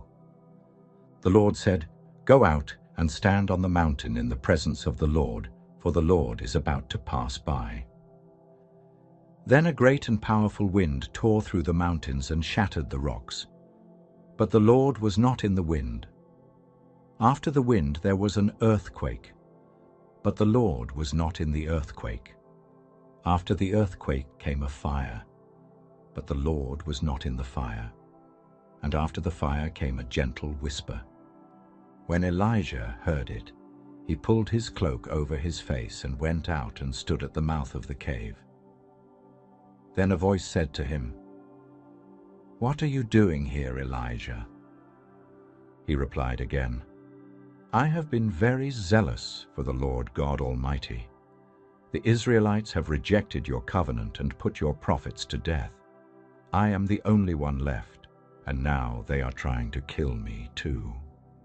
The Lord said to him, "Go back the way you came, and go to the desert of Damascus. When you get there, anoint Hazael king over Aram, anoint Jehu king over Israel, and anoint Elisha son of Shaphat from Abel-Meholah to succeed you as prophet. Jehu will put to death any who escape the sword of Hazael, and Elisha will put to death any who escape the sword of Jehu. Yet I reserve 7,000 in Israel, all whose knees have not bowed to Baal, and whose mouths have not kissed him." So Elijah went from there and found Elisha son of Shaphat. He was plowing with 12 yoke of oxen, and he himself was driving the 12th pair. Elijah went up to him and threw his cloak around him. Elisha left his oxen and ran after Elijah. "Let me kiss my father and mother goodbye," he said, "and then I will come with you." "Go back," Elijah replied. "What have I done to you?" So Elisha left him and went back. He took his yoke of oxen and slaughtered them. He burned the plowing equipment to cook the meat and gave it to the people. They ate, and then he set out to follow Elijah and became his servant.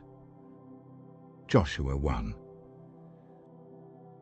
After the death of Moses, the servant of the Lord said to Joshua, son of Nun, Moses' aide, "Moses, my servant, is dead. Now then, you and all these people, get ready to cross the Jordan River into the land I'm about to give to them, to the Israelites. I will give you every place where you set your foot, as I promised Moses. Your territory will extend from the desert to Lebanon, and from the great river, the Euphrates, all the Hittite country, to the Mediterranean Sea in the west. No one will be able to stand against you all the days of your life. As I was with Moses, so I will be with you. I will never leave you nor forsake you. Be strong and courageous, because you will lead these people to inherit the land I swore to their ancestors to give them. Be strong and very courageous. Be careful to obey all the law my servant Moses gave you. Do not turn from it to the right or to the left, that you may be successful wherever you go. Keep this book of the law always on your lips. Meditate on it day and night, so that you may be careful to do everything written in it. Then you will be prosperous and successful. Have I not commanded you? Be strong and courageous. Do not be afraid. Do not be discouraged, for the Lord your God will be with you wherever you go." So Joshua ordered the officers of the people, "Go through the camp and tell the people, 'Get your provisions ready. 3 days from now you will cross the Jordan here to go in and take possession of the land the Lord your God is giving you for your own.'" But to the Reubenites, the Gadites, and the half-tribe of Manasseh, Joshua said, remember the command that Moses, the servant of the Lord, gave you. The Lord your God is giving you rest and has granted you this land. Your wives, your children, and your livestock may stay in the land that Moses gave you east of the Jordan, but all your fighting men, ready for battle, must cross over ahead of your fellow Israelites. You are to help them until the Lord gives them rest, as he has done for you, and until they too have taken possession of the land the Lord your God is giving them. After that, you may go back and occupy your own land, which Moses, the servant of the Lord, gave you east of the Jordan toward the sunrise." Then they answered Joshua, "Whatever you have commanded us we will do, and wherever you send us we will go. Just as we fully obeyed Moses, so we will obey you. Only may the Lord your God be with you as he was with Moses. Whoever rebels against your word and does not obey it, whatever you may command them, will be put to death. Only be strong and courageous." Judges 6. The Israelites did evil in the eyes of the Lord, and for 7 years he gave them into the hands of the Midianites. Because the power of Midian was so oppressive, the Israelites prepared shelters for themselves in mountain clefts, caves, and strongholds. Whenever the Israelites planted their crops, the Midianites, Amalekites, and other eastern peoples invaded the country. They camped on the land and ruined the crops all the way to Gaza, and did not spare a living thing for Israel, neither sheep, nor cattle, nor donkeys. They came up with their livestock and their tents like swarms of locusts. It was impossible to count them or their camels. They invaded the land to ravage it. Midian so impoverished the Israelites that they cried out to the Lord for help. When the Israelites cried out to the Lord because of Midian, he sent them a prophet who said, "This is what the Lord, the God of Israel, says. I brought you up out of Egypt, out of the land of slavery. I rescued you from the hand of the Egyptians, and I delivered you from the hand of all your oppressors. I drove them out before you and gave you their land. I said to you, I am the Lord your God. Do not worship the gods of the Amorites, in whose land you live. But you have not listened to me." The angel of the Lord came and sat down under the oak in Ophrah that belonged to Joash the Abizrite, where his son Gideon was threshing wheat in a winepress to keep it from the Midianites. When the angel of the Lord appeared to Gideon, he said, "The Lord is with you, mighty warrior." "Pardon me, my lord," Gideon replied, "but if the Lord is with us, why has all this happened to us? Where are all his wonders that our ancestors told us about when they said, 'Did not the Lord bring us up out of Egypt?' But now the Lord has abandoned us and given us into the hand of Midian." The Lord turned to him and said, "Go in the strength you have and save Israel out of Midian's hand. Am I not sending you?" "Pardon me, my lord," Gideon replied, "but how can I save Israel? My clan is the weakest in Manasseh, and I am the least in my family." The Lord answered, "I will be with you, and you will strike down all the Midianites, leaving none alive." Gideon replied, "If now I have found favor in your eyes, give me a sign that it is really you talking to me. Please do not go away until I come back and bring my offering and set it before you." And the Lord said, "I will wait until you return." Gideon went inside, prepared a young goat, and from an ephah of flour he made bread without yeast. Putting the meat in a basket and its broth in a pot, he brought them out and offered them to him under the oak.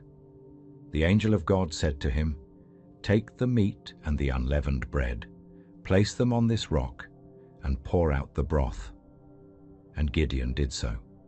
Then the angel of the Lord touched the meat and the unleavened bread with the tip of the staff that was in his hand. Fire flared from the rock, consuming the meat and the bread. And the angel of the Lord disappeared. When Gideon realized that it was the angel of the Lord, he exclaimed, "Alas, sovereign Lord, I have seen the angel of the Lord face to face." But the Lord said to him, "Peace. Do not be afraid. You are not going to die." So Gideon built an altar to the Lord there and called it, "The Lord is Peace."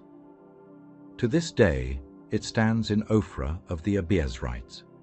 That same night the Lord said to him, "Take the second bull from your father's herd, the one 7 years old. Tear down your father's altar to Baal and cut down the Asherah pole beside it. Then build a proper kind of altar to the Lord your God on the top of this height. Using the wood of the Asherah pole that you cut down, offer the second bull as a burnt offering." So Gideon took 10 of his servants and did as the Lord told him. But because he was afraid of his family and the townspeople, he did it at night rather than in the daytime.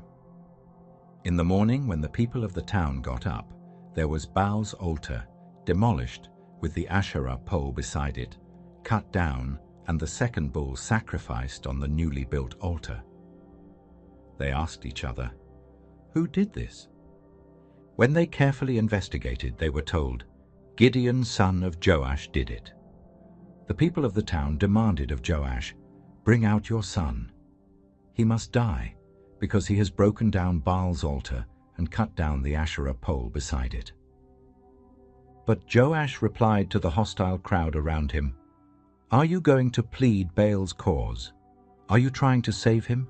Whoever fights for him shall be put to death by morning. If Baal really is a god, he can defend himself when someone breaks down his altar." So because Gideon broke down Baal's altar, they gave him the name Jerubbaal that day, saying, "Let Baal contend with him." Now all the Midianites, Amalekites, and other eastern peoples joined forces and crossed over the Jordan and camped in the valley of Jezreel. Then the Spirit of the Lord came on Gideon, and he blew a trumpet, summoning the Abiezrites to follow him. He sent messengers throughout Manasseh, calling them to arms, and also into Asher, Zebulun, and Naphtali, so that they too went up to meet them. Gideon said to God, "If you will save Israel by my hand as you have promised, look, I will place a wool fleece on the threshing floor. If there is dew only on the fleece, and all the ground is dry, then I will know that you will save Israel by my hand, as you said." And that is what happened. Gideon rose early the next day. He squeezed the fleece and wrung out the dew, a bowlful of water. Then Gideon said to God, "Do not be angry with me. Let me make just one more request. Allow me one more test with the fleece. This time make the fleece dry and let the ground be covered with dew." That night God did so. Only the fleece was dry. All the ground was covered with dew. Ruth 1. In the days when the judges ruled, there was a famine in the land. So a man from Bethlehem in Judah, together with his wife and 2 sons, went to live for a while in the country of Moab. The man's name was Elimelech, his wife's name was Naomi, and the names of his 2 sons were Mahlon and Chilion. They were Ephrathites from Bethlehem, Judah, and they went to Moab and lived there. Now Elimelech, Naomi's husband, died, and she was left with her 2 sons. They married Moabite women, one named Orpah and the other Ruth. After they had lived there about 10 years, both Mahlon and Chilion also died, and Naomi was left without her 2 sons and her husband. When Naomi heard in Moab that the Lord had come to the aid of his people by providing food for them, she and her daughters-in-law prepared to return home from there.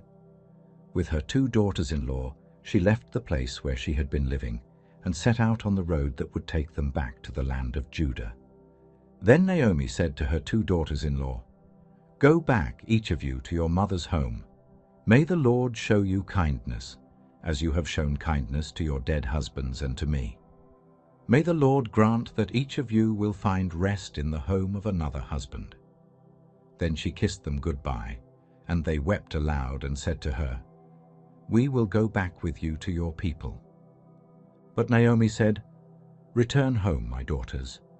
Why would you come with me? Am I going to have any more sons who could become your husbands? Return home, my daughters. I am too old to have another husband. Even if I thought there was still hope for me, even if I had a husband tonight and then gave birth to sons, would you wait until they grew up? Would you remain unmarried for them? No, my daughters.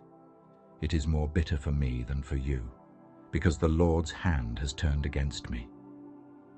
At this they wept aloud again. Then Orpah kissed her mother-in-law goodbye, but Ruth clung to her. Look, said Naomi, your sister-in-law is going back to her people and her gods. Go back with her. But Ruth replied, Don't urge me to leave you or to turn back from you. Where you go, I will go, and where you stay, I will stay. Your people will be my people, and your God my God. Where you die, I will die, and there I will be buried. May the Lord deal with me, be it ever so severely, if even death separates you and me. When Naomi realized that Ruth was determined to go with her, she stopped urging her. So the two women went on until they came to Bethlehem. When they arrived in Bethlehem, the whole town was stirred because of them, and the women exclaimed, Can this be Naomi?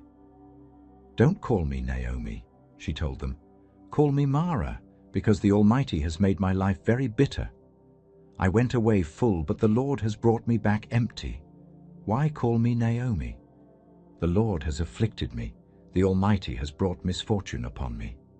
So Naomi returned from Moab, accompanied by Ruth the Moabite, her daughter-in-law, arriving in Bethlehem as the barley harvest was beginning. Exodus 33. Then the Lord said to Moses, Leave this place, you and the people you brought up out of Egypt, and go up to the land I promised on oath to Abraham, Isaac, and Jacob, saying, I will give it to your descendants. I will send an angel before you and drive out the Canaanites, Amorites, Hittites, Perizzites, Hivites, and Jebusites. Go up to the land flowing with milk and honey. But I will not go with you, because you are a stiff-necked people, and I might destroy you on the way. When the people heard these distressing words, they began to mourn, and no one put on any ornaments. For the Lord had said to Moses, Tell the Israelites, you are a stiff-necked people. If I were to go with you even for a moment, I might destroy you. Now take off your ornaments, and I will decide what to do with you. So the Israelites stripped off their ornaments at Mount Horeb. Now Moses used to take a tent and pitch it outside the camp some distance away, calling it the tent of meeting. Anyone inquiring of the Lord would go to the tent of meeting outside the camp. And whenever Moses went out to the tent, all the people rose and stood at the entrances to their tents, watching Moses until he entered the tent. As Moses went into the tent, the pillar of cloud would come down and stay at the entrance, while the Lord spoke with Moses. Whenever the people saw the pillar of cloud standing at the entrance to the tent, they all stood and worshipped, each at the entrance to their tent. The Lord would speak to Moses face to face, as one speaks to a friend.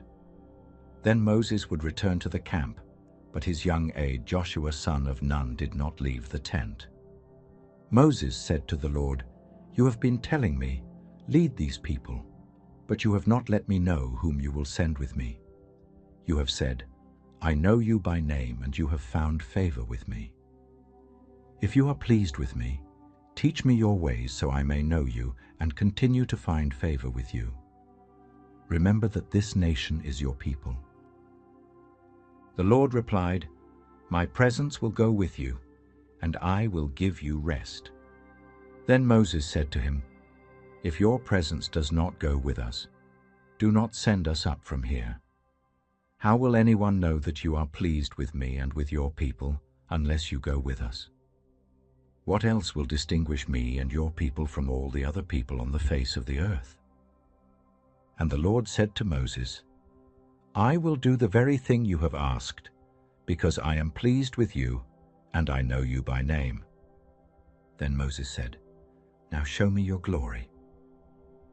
And the Lord said, "I will cause all my goodness to pass in front of you, and I will proclaim my name the Lord in your presence. I will have mercy on whom I will have mercy, and I will have compassion on whom I will have compassion. But," he said, "you cannot see my face, for no one may see me and live." Then the Lord said, "There is a place near me where you may stand on a rock.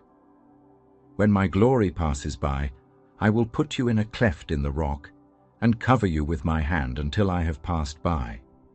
Then I will remove my hand and you will see my back, but my face must not be seen." Numbers 11.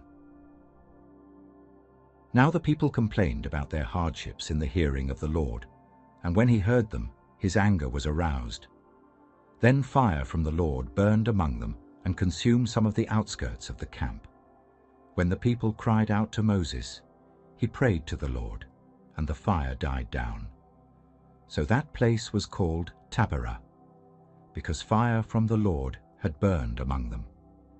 The rabble with them began to crave other food, and again the Israelites started wailing and said, "If only we had meat to eat. We remember the fish we ate in Egypt at no cost, also the cucumbers, melons, leeks, onions, and garlic. But now we have lost our appetite. We never see anything but this manna." The manna was like coriander seed and looked like resin. The people went around gathering it and then ground it in a handmill or crushed it in a mortar. They cooked it in a pot or made it into loaves, and it tasted like something made with olive oil. When the dew settled on the camp at night, the manna also came down. Moses heard the people of every family wailing at the entrance to their tents. The Lord became exceedingly angry, and Moses was troubled. He asked the Lord, "Why have you brought this trouble on your servant? What have I done to displease you that you put the burden of all these people on me? Did I conceive all these people? Did I give them birth? Why do you tell me to carry them in my arms, as a nurse carries an infant, to the land you promised on oath to their ancestors? Where can I get meat for all these people?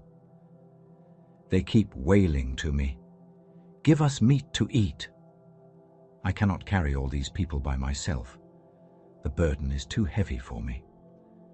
If this is how you are going to treat me, please go ahead and kill me, if I have found favor in your eyes, and do not let me face my own ruin." The Lord said to Moses, "Bring me 70 of Israel's elders, who are known to you as leaders and officials among the people. Have them come to the tent of meeting, that they may stand there with you.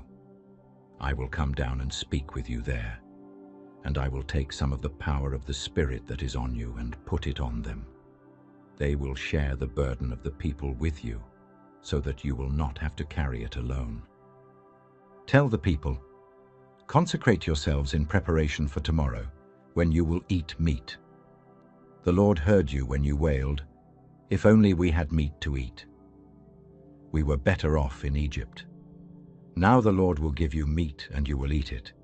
You will not eat it for just 1 day or 2 days or 5, 10 or 20 days, but for a whole month, until it comes out of your nostrils and you loathe it, because you have rejected the Lord, who is among you, and have wailed before him, saying, 'Why did we ever leave Egypt?' But Moses said, 'Here I am among 600,000 men on foot, and you say, I will give them meat to eat for a whole month. Would they have enough if flocks and herds were slaughtered for them? Would they have enough if all the fish in the sea were caught for them?' The Lord answered Moses, 'Is the Lord's arm too short? Now you will see whether or not what I say will come true for you.' So Moses went out and told the people what the Lord had said. He brought together 70 of their elders and had them stand around the tent. Then the Lord came down in the cloud and spoke with him, and he took some of the power of the Spirit that was on him and put it on the 70 elders. When the Spirit rested on them, they prophesied, but did not do so again. However, 2 men, whose names were Eldad and Medad, had remained in the camp. They were listed among the elders, but did not go out to the tent. Yet the Spirit also rested on them, and they prophesied in the camp. A young man ran and told Moses, "Eldad and Medad are prophesying in the camp." Joshua, son of Nun, who had been Moses' aide since youth, spoke up and said, "Moses, my lord, stop them." But Moses replied, "Are you jealous for my sake? I wish that all the Lord's people were prophets, and that the Lord would put his Spirit on them." Then Moses and the elders of Israel returned to the camp. Now a wind went out from the Lord and drove quail in from the sea. It scattered them up to 2 cubits deep all around the camp, as far as a day's walk in any direction. All that day and night, and all the next day, the people went out and gathered quail. No one gathered less than 10 homers. Then they spread them out all around the camp. But while the meat was still between their teeth and before it could be consumed, the anger of the Lord burned against the people, and he struck them with a severe plague. Therefore the place was named Kibroth Hattava, because there they buried the people who had craved other food. From Kibroth Hattava, the people traveled to Hazeroth and stayed there. Genesis 50. Joseph threw himself on his father and wept over him and kissed him.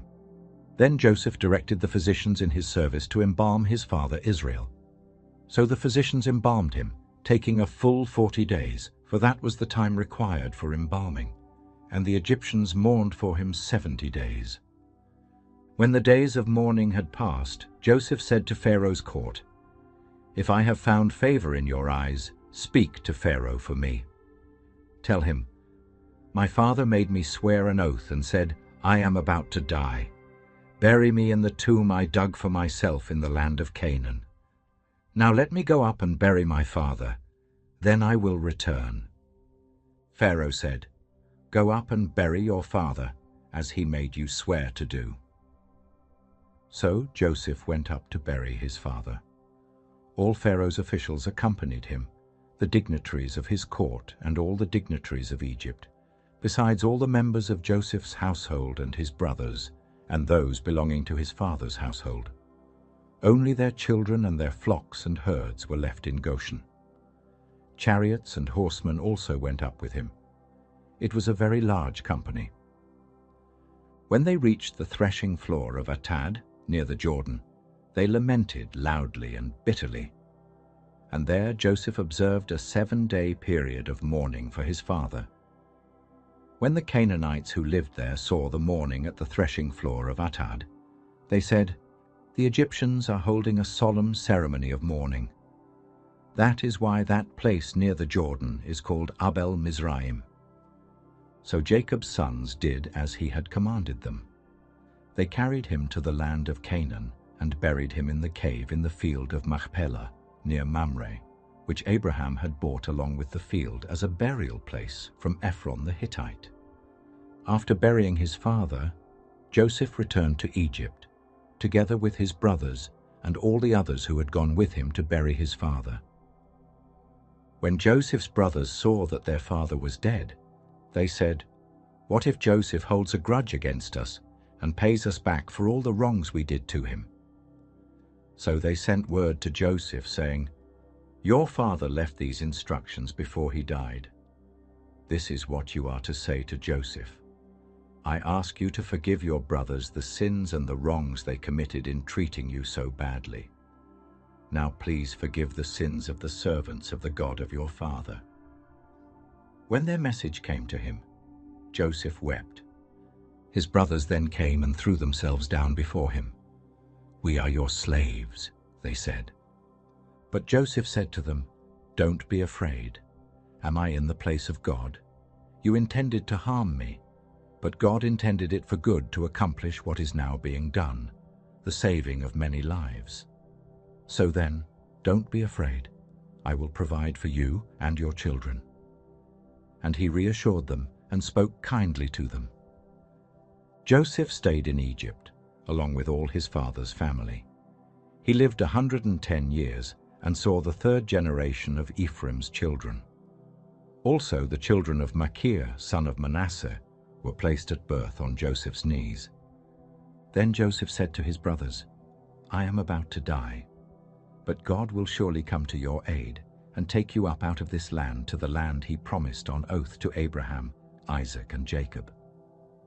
And Joseph made the Israelites swear an oath and said, "God will surely come to your aid, and then you must carry my bones up from this place." So Joseph died at the age of 110, and after they embalmed him, he was placed in a coffin in Egypt. Exodus 3.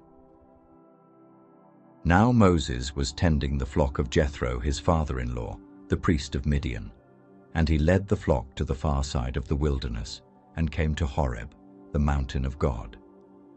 There the angel of the Lord appeared to him in flames of fire from within a bush. Moses saw that though the bush was on fire, it did not burn up. So Moses thought, "I will go over and see this strange sight, why the bush does not burn up." When the Lord saw that he had gone over to look, God called to him from within the bush, "Moses! Moses!" And Moses said, "Here I am." "Do not come any closer," God said. "Take off your sandals, for the place where you are standing is holy ground." Then he said, "I am the God of your father, the God of Abraham, the God of Isaac, and the God of Jacob." At this, Moses hid his face, because he was afraid to look at God. The Lord said, "I have indeed seen the misery of my people in Egypt. I have heard them crying out because of their slave drivers, and I am concerned about their suffering. So I have come down to rescue them from the hand of the Egyptians, and to bring them up out of that land into a good and spacious land, a land flowing with milk and honey, the home of the Canaanites, Hittites, Amorites, Perizzites, Hivites, and Jebusites. And now the cry of the Israelites has reached me, and I have seen the way the Egyptians are oppressing them. So now go. I am sending you to Pharaoh to bring my people the Israelites out of Egypt." But Moses said to God, "Who am I that I should go to Pharaoh and bring the Israelites out of Egypt?" And God said, "I will be with you. And this will be the sign to you that it is I who have sent you. When you have brought the people out of Egypt, you will worship God on this mountain." Moses said to God, "Suppose I go to the Israelites and say to them, 'The God of your fathers has sent me to you,' and they ask me, 'What is his name?' Then what shall I tell them?"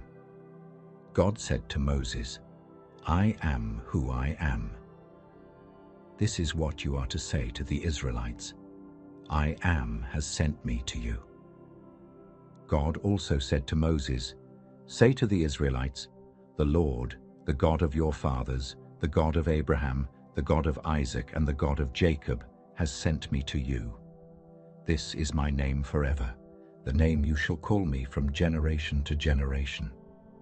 Go, assemble the elders of Israel and say to them, 'The Lord, the God of your fathers, the God of Abraham, Isaac, and Jacob, appeared to me and said, I have watched over you and have seen what has been done to you in Egypt.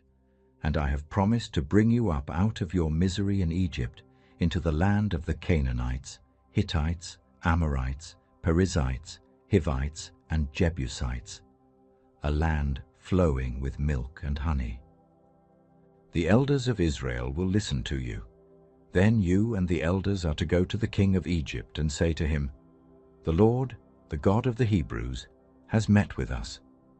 Let us take a 3-day journey into the wilderness to offer sacrifices to the Lord our God. But I know that the king of Egypt will not let you go unless a mighty hand compels him. So I will stretch out my hand and strike the Egyptians with all the wonders that I will perform among them. After that, he will let you go. And I will make the Egyptians favorably disposed toward this people, so that when you leave you will not go empty-handed. Every woman is to ask her neighbor, and any woman living in her house for articles of silver and gold and for clothing, which you will put on your sons and daughters. And so you will plunder the Egyptians.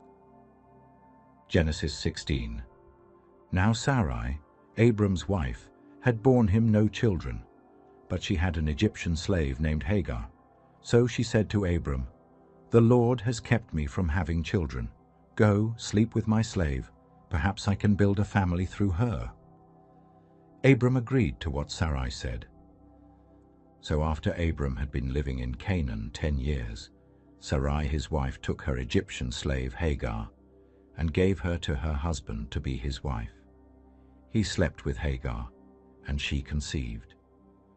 When she knew she was pregnant, she began to despise her mistress.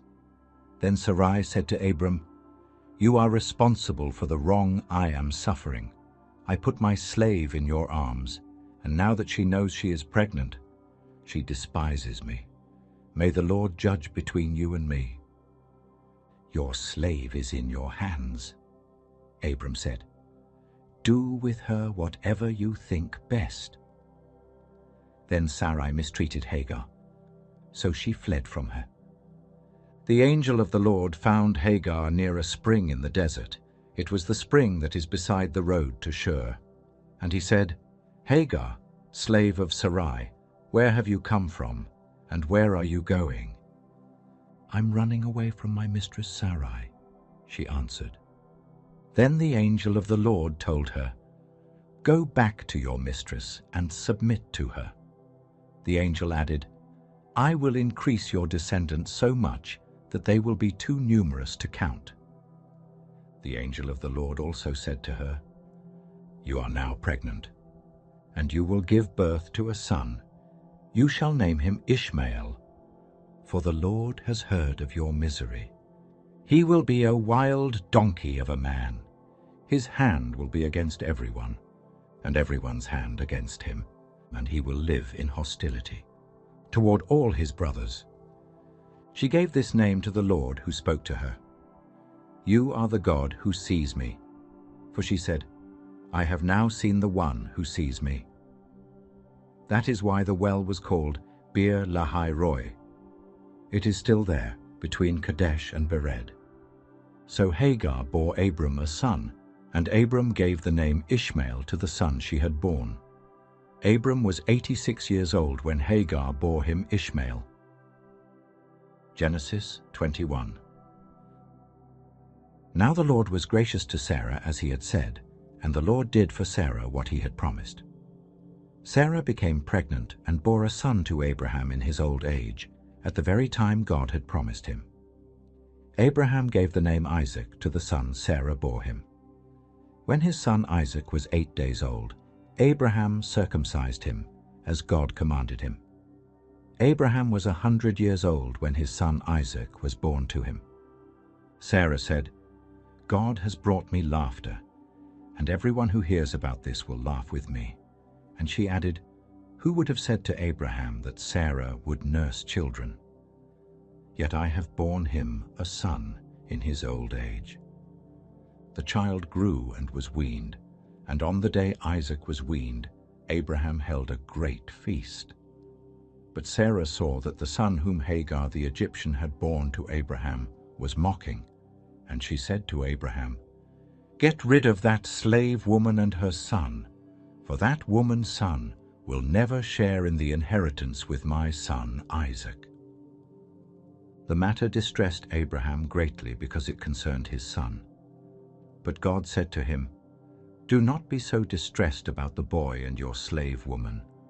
Listen to whatever Sarah tells you, because it is through Isaac that your offspring will be reckoned. I will make the son of the slave into a nation also, because he is your offspring."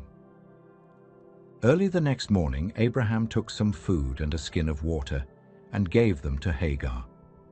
He set them on her shoulders and then sent her off with the boy. She went on her way and wandered in the desert of Beersheba. When the water in the skin was gone, she put the boy under one of the bushes. Then she went off and sat down about a bowshot away, for she thought, "I cannot watch the boy die." And as she sat there, she began to sob. God heard the boy crying, and the angel of God called to Hagar from heaven and said to her, "What is the matter, Hagar? Do not be afraid. God has heard the boy crying as he lies there. Lift the boy up and take him by the hand, for I will make him into a great nation." Then God opened her eyes, and she saw a well of water. So she went and filled the skin with water and gave the boy a drink. God was with the boy as he grew up. He lived in the desert and became an archer. While he was living in the desert of Paran, his mother got a wife for him from Egypt. At that time Abimelech and Phicol, the commander of his forces, said to Abraham, "God is with you in everything you do. Now swear to me here before God that you will not deal falsely with me or my children or my descendants. Show to me and the country where you now reside as a foreigner the same kindness I have shown to you." Abraham said, "I swear it." Then Abraham complained to Abimelech about a well of water that Abimelech's servants had seized. But Abimelech said, "I don't know who has done this. You did not tell me, and I heard about it only today." So Abraham brought sheep and cattle and gave them to Abimelech, and the two men made a treaty. Abraham set apart 7 ewe lambs from the flock, and Abimelech asked Abraham, "What is the meaning of these 7 ewe lambs you have set apart by themselves?" He replied, "Accept these 7 lambs from my hand as a witness that I dug this well." So that place was called Beersheba, because the two men swore an oath there. After the treaty had been made at Beersheba, Abimelech and Phicol, the commander of his forces, returned to the land of the Philistines. Abraham planted a tamarisk tree in Beersheba, and there he called on the name of the Lord, the eternal God. And Abraham stayed in the land of the Philistines for a long time.